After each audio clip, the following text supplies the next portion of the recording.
전능하신 나의 주 하나님은 능치 못하실 일 전혀 없네. 우리의 모든 간구도 우리의 모든 생각도 우리의 모든 꿈과 모든 소망도 신실하신 나의 주 하나님은 우리의 모든 괴로움 바꿀 수 있네.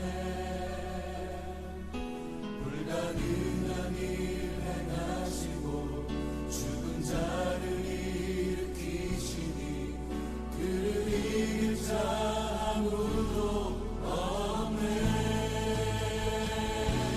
주의 말씀 의지하여 깊은 곳에 금을 던져 오늘 그가 놀라운 일을 이루시는 것 보라.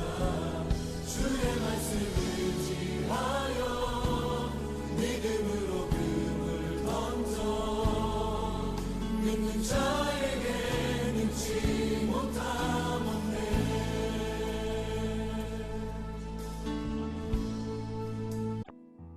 전능하신 나의 주 하나님은 능치 못하실 일 전혀 없네. 우리의 모든 간구도 우리의 모든 생각도 우리의 모든 꿈과 모든 소망도 신실하신 우리는 나의 주 하나님은 하나님의 백성이 맞다면은, 천국 가는 하나님의 백성들이 맞다면은 하나님이 나를 위해서 치러주신 그 대속의 은혜, 십자가 은혜를 절대로 놓치지 않기를 축원합니다. 놓치지 말아야 돼요. 어떤 유익이 있어도, 어떤 즐거움이 있어도, 쾌락이 있어도, 세상에 돈을 다 내어준다 할지라도, 안정감과 안락함을 다 준다 할지라도 다시는 옛생활 죄된 삶의 속으로 돌아가서는 안 되는 거예요. 예수님이 여러분을 살려주셨는데 왜 지옥에 가려고 합니까? 예수님이 죄값을 치러주시고 새로운 삶을 허락하셨는데 왜 아무것도 아닌 것에 내 마음을 빼앗기며 내 영혼을 구원할 수 없는 것에 내 시간을 바치며 돈을 바쳐가면서 여러분 스스로를 지옥 구덩이에 던져 넣으려고 하느냐 말입니다. 우리가 구원받기를 원하고 빛과 소금의 사명을 감당하고 성도다운 삶을 살기를 원한다면요, 여러분 죄에 대해서 단호할 수 있어야 돼요. 성경이 얘기하는 죄예요. 내가 예수 믿기로 결단하면 어떻게 됩니까? 예수님처럼 살아야 돼요. 내가 하나님의 백성이고 하나님을 만났다면 하나님을 두려워하면서 두렵고 떨림으로 나의 구원을 이루어가야 되고, 예비할 때만 거룩한 것이 아니라 어디에서요? 내가 살고 있는 모든 삶의 자리에서 거룩한 예배, 삶의 예배가 되는 그 삶을 살아야 되는 거예요. 근데 그 삶이 없으니까 엉망진창되어서 세상 사람들의 손가락질을 받고 있는 거예요. 여러분, 성도가 어떤 가치가 있는지 모르십니까?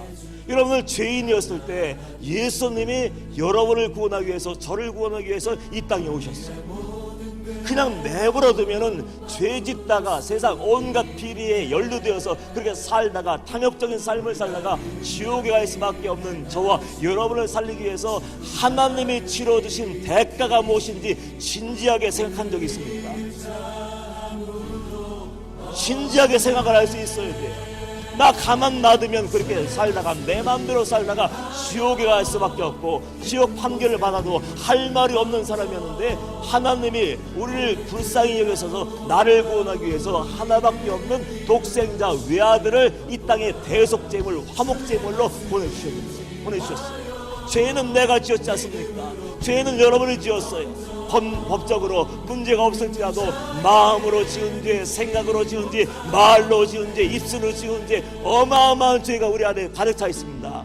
그 죄를 용서해 주시고 하나님의 백성, 천국 백성을 삼아주시기 위해서 예수님은 이 땅에 오셔서 마지막 피 한 방울과 물 한 방울을 다 흘려주셨어요. 그 가치가 어떤 것인지 여러분 알아야 돼요. 그 피의 공로가 없다면 우리 영원히 심판받아서 영원한 형벌 속에 지옥불에 던질 수밖에 없는 그 영혼이었는데, 예수님이 죽으심으로 우리가 살게 됐어요. 그 사실을 안다면 우리가 어떻게 살아야겠냐. 예수님이 나를 위해서 이 땅에 오셨다, 예수님이 나를 위해서 피를 흘리셨다, 예수님이 나를 위해서 죽으심을 안다면 우리는 어떻게 살아야겠냐고요. 그 은혜를 절대로 잊으면 안 되는 거 아닙니까? 정신 바짝 차리고 있는 깨어있는 하나님의 백성이라면 그 은혜를 잃어버리지 않기 위해서 몸부림치고 혹시라도 넘어졌을지라도 회개하고 즉시로 돌아서서 다시금 회개함으로 주님 앞에 나아가 거룩한 천국 백성의 삶을 살아야 되는데, 그런 삶을 살지 못하고 있다면 우리는 내가 어떤 존재인지, 주님께서 나를 구원하기 위해서 어떤 대가를 치러줬는지를 모르는 거예요.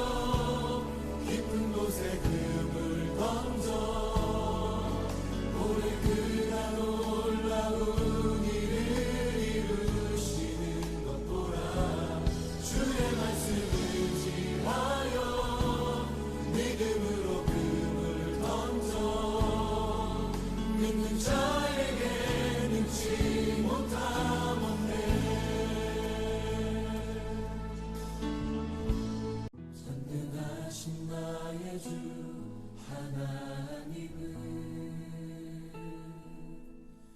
능치 못하실 일처럼